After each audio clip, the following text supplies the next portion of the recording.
Hey guys, welcome back to the channel. Sorry I haven't been giving you guys any videos here recently, but I wanted to make a short video today kind of recapping for you guys how my recent trip and training camp went down in North Carolina with my Team Placid Planet teammates. A few of the team members and I went down for about a week-long trip in North Carolina as a training camp. This was our first time doing this. This was my first time riding down there personally. Had a really good time, and just want to kind of recap for you guys what training rides I did, and kind of how the assault on the Carolinas, how that Gran Fondo ride went, and just a few things that happened during the camp, and basically a few things that I learned from the camp, and some things that I can have learned moving forward. And I just want to share this with you guys. Maybe it'll help you guys out if you're ever thinking about doing a training camp in the future or something along those lines. Now, one of my teammates, Scott, he rode down with me, and a few of my other teammates were already down there for a couple of days getting some riding in. But we left on, it was actually the last Tuesday night until Wednesday morning. Now, it's about a 15-hour drive from my place here in upstate New York down to Brevard, North Carolina is the town that we stayed in. It's basically just a few miles from the South Carolina border. So it's right along the border of North Carolina, South Carolina. That's where we were riding. A small town called, well, not really a small town, but a little town called Brevard is where we were based out of. We basically just rented a little, condo apartment style place for the week. And what basically we got down there, so we left here late Tuesday afternoon, and we drove through the night, and we arrived down in Brevard Wednesday morning around 9 a.m., 9:30. It was raining down there pretty hard, and it was cold, like upper 40s and rain.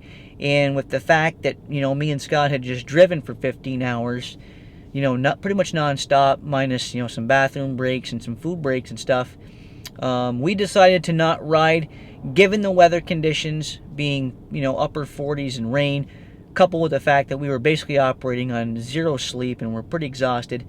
We decided to just go ahead, basically just relax the rest of that day. And we started riding. Our first day of riding was actually on April 6th, and on that day, I went out, myself and like I said, myself and my teammates, we went out on about a 63-mile loop. And basically what we did here is we did the Assault on the Carolinas course. We did it in reverse, so basically we just did the course backwards. And it's a really good course, very hilly course. And over the course of 63 miles, we gained almost 5,300 feet of elevation. So a lot of climbing. And this this course here, includes a pretty big climb down there, which goes over a mountaintop, which is called Caesar's Head. It's down there right on the very fringe of the South Carolina, North Carolina border. It's a really good climb. It's like a 5.5 or 6 mile climb, and I tell you what, it's a really beautiful course. We did it in reverse, so that was our first day of training. Again, I wasn't really doing any serious efforts, just kind of riding at an endurance or upper zone tempo pace. We wanted to see the course, see what we were in store for on the ride. And then I actually that night I actually was able to do I got a plank position. I did a 7-minute plank position hold later on that evening, continuing to work on my core strength. And the next day, did another training ride with Scott, and basically went on a 54.5 mile loop. Again, just down around the area. We didn't really do any specific course. We just kind of went out, did about a 54.6 mile loop, gained about 2,600 feet of elevation. Another good ride, and this was leading up to, this was Friday, so the next day was going to be the Assault on the Carolinas.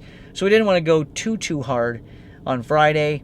And you'll see here my ride here for the Assault on the Carolinas. It wasn't a problem with my Garmin. It was actually user error.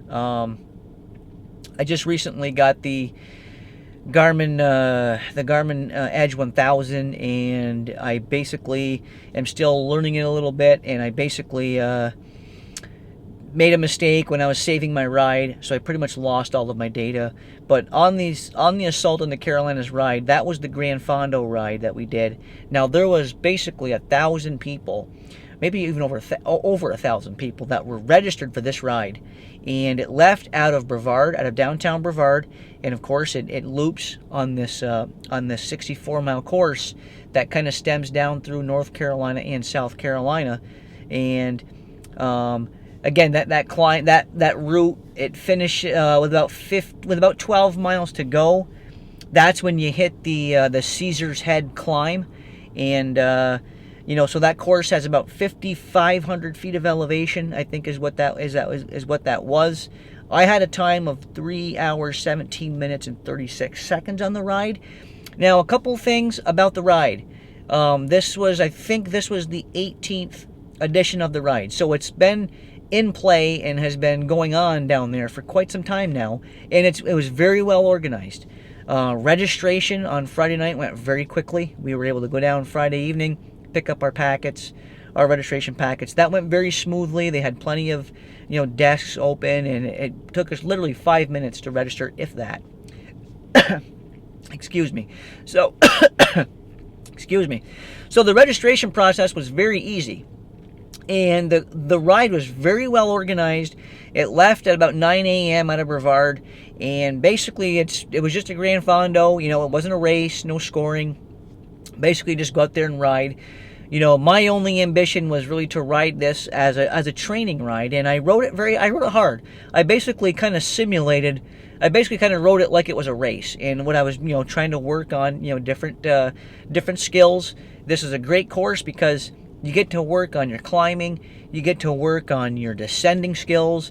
Obviously, you get a lot of practice, riding in bunches, riding in pace lines during the course. And of course, we just kind of, about 5 minutes before the start of the ride, we just kind of, jumped into the middle of the pack. And, I rode very well. During the course of the ride, I was actually able to, pick my way up through the field, and I actually made it up to the lead pack of riders on the course. And I think I probably came in a top 10 finish somewhere in there overall. But again, this wasn't a race. It was just a good, hard training ride. That's how I rode it.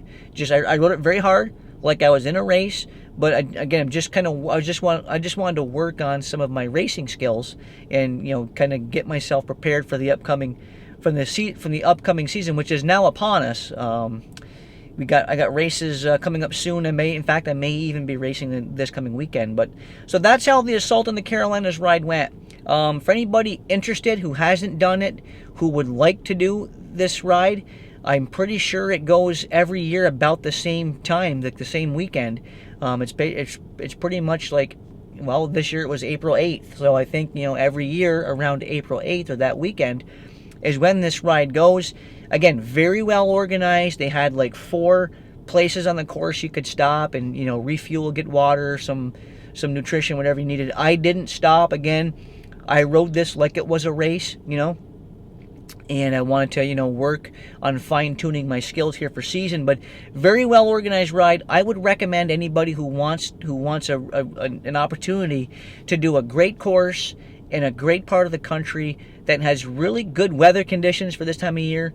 The Assault on the Carolinas is an awesome ride. I'm pretty sure our team is planning on doing it again next year. At least I hope we are. I would like to do it again. And so that was just a little bit about the ride itself. And let's see here. The next day, again, after the ride, a few of my teammates actually left to come back here to New York. They left. They were my teammates that went down earlier, so they basically left a couple of days early, went back to New York. So me and Scott stuck around, and we did a couple other days of riding. And basically the next day, on Sunday, Scott and I went up and we did an 83-mile loop up around the Blue Ridge Parkway. And I tell you what, this was a really epic ride. Again, we did 83 miles. My Garmin showed us at 7,785 feet of climbing, and my buddy Scott's GPS pretty much showed us like 8,500 feet of climbing. This is a ton of climbing. The Blue Ridge Parkway, an absolutely beautiful place to ride bicycles. The road was closed to motor vehicle traffic because there was some debris up there along the parkway. There was some rock boulders and stuff that had fallen down into the roadway. I really didn't think it was bad enough to cancel traffic, vehicle traffic from going across, but it was close to vehicle traffic, so we had pretty much the whole parkway to ourselves. And we did this big loop, from the place where we stayed in Brevard up around the Blue Ridge Parkway and back down around. And there was actually one segment of this course where we had basically a 17-mile climb. It was just an absolutely beautiful climb up there. There's nowhere around here where I live where I can go out and climb continuously for 17 minutes or for 17 miles. So beautiful day on the bikes. Just a really good loop. I mean, if we go down there again next year, if we make this a yearly kind of trip, this right here is one ride that we're certainly going to plan on doing every year. Beautiful loop. If anybody wants to ride this, look at my Strava. I mean, you can look at my Strava here. It's uploaded on my Strava. You can see what we did, where we went. Beautiful course. If you're down in the Brevard, North Carolina area and you want to do a good 83-mile loop, I would highly recommend checking this ride out. Really good ride. And then we basically finished off our week on Monday. Scott and I went down to, we basically just rode from Brevard down into Greenville, South Carolina, and stopped there. We stopped at at a Subway down on downtown Main Street. We checked out the Swamp Rabbit Trail, which is basically like a 20-mile long paved bicycle trail that kind of goes along the outskirts of Greenville and even cuts through Greenville. It was a really beautiful place to ride. It was a ton of people out jogging on the trail, riding bikes on the trail. It's just a beautiful place to ride. The weather was great. Basically, after the first day, the weather was really nice. Friday was a tad cool, but still good riding. And then, of course, Saturday, Sunday, and Monday were just beautiful. I mean, temperatures up in the 70s. In fact, I got sunburn. I've actually got a really good head start here on my cycling tan for the year. Just beautiful weather. So we had really good weather. We had really good riding on this Greenville ride. We basically did about a 87-mile ride because we did a little bit of riding down along the around the Swamp Rabbit Trail. And when we came back up to Brevard, we actually came back over Caesar's Head Mountain again. We finished off the ride with another climb over Caesar's Head Mountain. Beautiful climb. Again, my GPS had us around 5,300 feet of climbing. Scott's had us closer to 6,000. Just a little discrepancy in how our GPSs, compute the data. But really, again, this ride's also on Strava. So if you want to, basically, if you're looking to do two, good long rides, check out my Strava profile here. See these courses we did. Really good course. I just kind of wanted to, like I said, I wanted to give you guys a quick little recap here on how my trip went. Sorry I didn't get you guys any GoPro footage. Being out on the course riding, I actually took my GoPro out, my little handlebar mount GoPro, had it on the bike the first morning, and I just couldn't get it to record. I'm having issues with my GoPro, so I wasn't able to get you guys any on the bike footage. I was gonna, put some of that into this video here just to show you what it was like, but sorry I didn't get any video, but I just wanted to give you guys a quick recap here on the trip. Really good trip. Brevard's a beautiful little town or city, whatever you want to call it. There's plenty of places to eat. There's plenty of places to shop. There's a few bike shops in town. The weather's really good. The shoulders of the road, that was kind of one issue our team noticed, is the shoulders on the side of the roads are not, they're almost kind of non-existent really. That's one area I think that is lacking, and it seems to be an issue in that general area down there, is there's very limited shoulders to ride on. So it can be a little bit unnerving, because you're kind of forced to hold up traffic a little bit because you can only get over so far without going off the road. So it was a little bit of an issue. The vehicle traffic, the people in cars down there seem to be, for the most part, very receptive to cyclists. They would be very patient with you along the side of the roads. But that'd be my only criticism of this basically this area in general would just be the pretty much lack of shoulder to ride bicycles on. I'm not sure why that's the case. I would think there'd be some kind of laws on how wide a shoulder has to be in a roadway, but apparently not down there in North Carolina. You know, our shoulders here in New York are much, you know, wider, much more accessible to cyclists. So that's my only criticism, is the lack of shoulders, you know, down there. But it is something you can work around. But I just wanted to give you guys kind of a quick recap on the rides we did. All in all, a beautiful place to ride. There's tons of climbing down there.